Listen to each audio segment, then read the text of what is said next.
Hey, I'm Mike Pereira, and yes, that's Dean Blandino, and yes, this is Last Call. Let's talk about this Dallas-Washington game. Big play, one-score game. Kyle Allen is ruled to have fumbled, not down, and fumbled. It's a real tight play. Skip Bayless says, what a break, hand going forward, incomplete pass. Dean, was he right? No, I think Skip should stick to his day job, with him and Shannon and debating all the hot topics, and then you and I can handle the officiating stuff. Interesting play, big play at the end of the game. Obviously, it's a one-score game. Dallas was clinging to that lead. They kind of jumped out on Washington early, and then Washington kind of chipped their way back into the game and just gotten the ball back, down 27-20. Kyle Allen gets hit. There was actually two parts to the play. He was going to the ground, did his knee touch before the ball came loose. And then the second part, which was really close, did the hand come forward with control? And when you talk about quarterback pass fumble, there's a couple of different types. There's the empty hand, which is the easiest one. That's the one where either the ball slips out or the ball is knocked out clearly before the hand comes forward. And you can see the hand coming forward without the football, a la empty hand. Then there's the tuck, right? We all know the tuck rule. Sorry, Raiders fans, to bring up a sore subject, but hand coming forward starts to bring it back toward the body. That's a fumble if he loses it after he brings the ball back to his body. This was kind of in between where Allen's hand was starting to come forward, but the ball had come off of the fingertips. It was really close. It was ruled a fumble. I thought it was a fumble. Those are tough calls to make, but most of the time, if you go fumble, you're going to be right. What, like 87% of the time?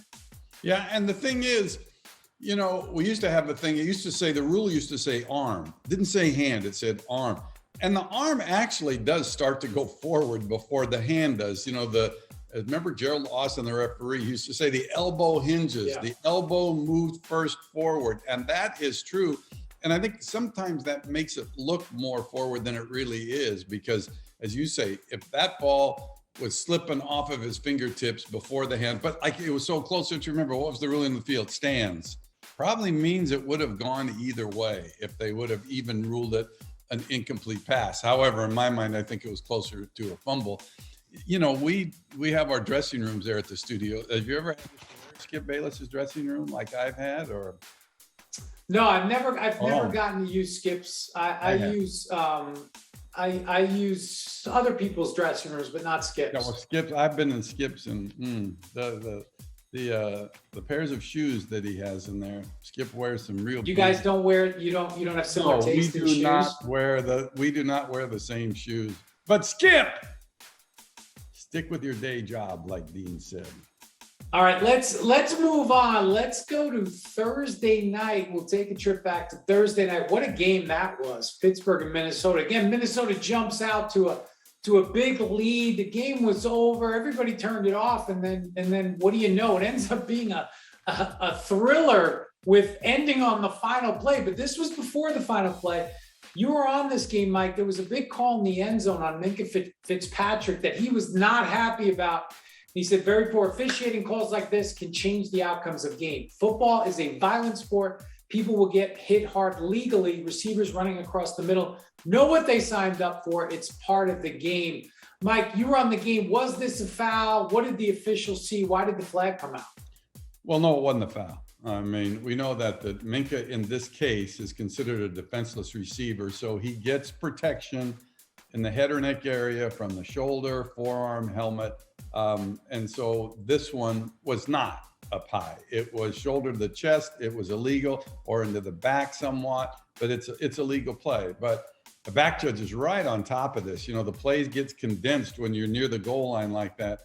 And it's a big hit, and he reacts, and the back judge reacts and throws the flag, and it's the wrong call. But overall, I mean, I think they're officiating this pretty well. I mean, we know that the rule is good, right? We know what we're trying to protect here. We're trying to protect the head, both on the guy that is hit and then also the guy that delivers the blow. And so over time, and this was a big adjustment, Dean, for the officials on the field. I think over time, they've really gotten really good at it, but there is going to be mistakes. I almost think those are harder to call than the roughing the passer. And we've seen some roughing the passers get too technical lately. But in receivers going over the middle and the contact to the head or neck area when they're defenseless, I think it's been pretty well officiated. I do. And it is a harder play to officiate than roughing the passer, because usually the passer is stationary. It's not moving around as much, and the receiver is going full speed. The levels change. The receiver, could jump to catch a pass and then drop down, and now the defender makes contact. It's a bang bang play. So I do think it's a tough play to officiate, but I do think they've done a really nice job. I think everybody, you think about defenseless player rules, they've evolved over the years, and it's not like these rules have been in place for 30 years. They've changed as recently as 5 years ago. And I think the officials have been really consistent. The players have done, you and I have both seen, whether it's highlight tape or anything else from 15 years ago. And we look at those plays and we go, man, those would be illegal today. And the players have done a great job adjusting, and the coaches as well, getting those techniques out of the game. And again, I think they've done a real nice job. This is one, hey, we missed it, but overall they're doing a nice job. And we've both been through this, right? We've both been through this with the competition committee. I mean, they want the game to be safer. And all of these rules that have been put in since 1994, when the protection of the quarterback kind of got defined a little bit more, I believe it's resulted in a safer game. Now, we're not going to know for a number of years how players turn out, but to me, it's a much safer game. These are rules that have trickled down into high school football. They now have the college football, they now have defenseless players. And so, I do think it's really a safer play. And I get Minkah, I can see how he would be frustrated, but sometimes you just have to live with those bad calls. But let's stay in the same game. Lot of discussion about Chase Claypool. About his antics after making a first down, catching a pass for a first down, 16 seconds to go in the fourth quarter. Steelers are out of timeouts, and he catches a pass and then gets a first down, and then he holds onto the ball and he gives a first down signal. And I think enough has been talked about that, but it's a different game even for officials inside of 2 minutes, and what they have to do and how their game changes and their mechanics change. Talk about that a little bit.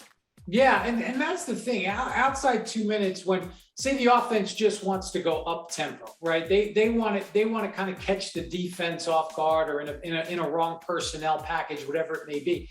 Outside 2 minutes, the officials are not going to rush. They're going to keep a good pace. They're not going to lollygag, but they're not going to rush. Whereas inside 2, when it's obvious that the offense is trying to conserve time, which Pittsburgh was in this situation, out of timeouts, then you're going to be in a hurry up mode. And really, for the most part, the umpire is going to be the one that's going to spot the football. If it's a deep pass downfield, the back judge who's in the middle of the field would be in position to help out there. But most of the time, less than 15 yards, it's going to be the umpire.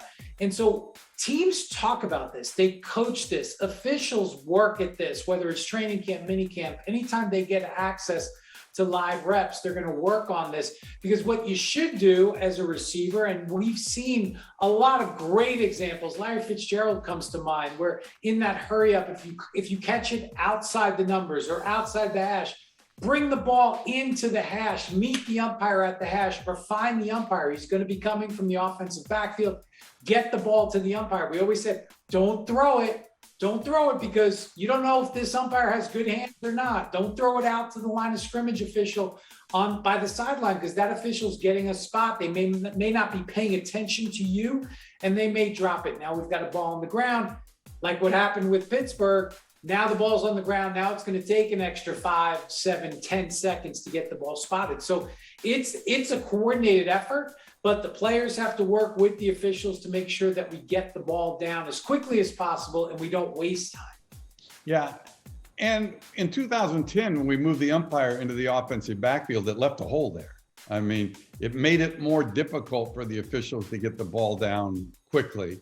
But we always said too, if the clock's running inside of 2 minutes and teams are in a hurry up, it's a one ball league, right? We play with the same ball with the clock running. So you're gonna get that ball and put it down as quickly as you can. And I remember a controversy we had 2 years ago. They thought that the center put the ball down and then he snapped it. Well, the umpire is going to touch the ball. He's going to at least get his hands on the ball. But it requires a lot of movement. But you're right, and that's the main point. Outside of two, the officials really play to your pace. Inside of two, we'll play to your pace if you're hurrying up. But I think it's, hey, listen, Chase, new player, he learned. I doubt we'll ever see Chase Claypool again. But I think people will see us again, Dean. I think they'll see us again on another segment of Last Call. But that's it. That's Last Call for this week. We'll see you all next week.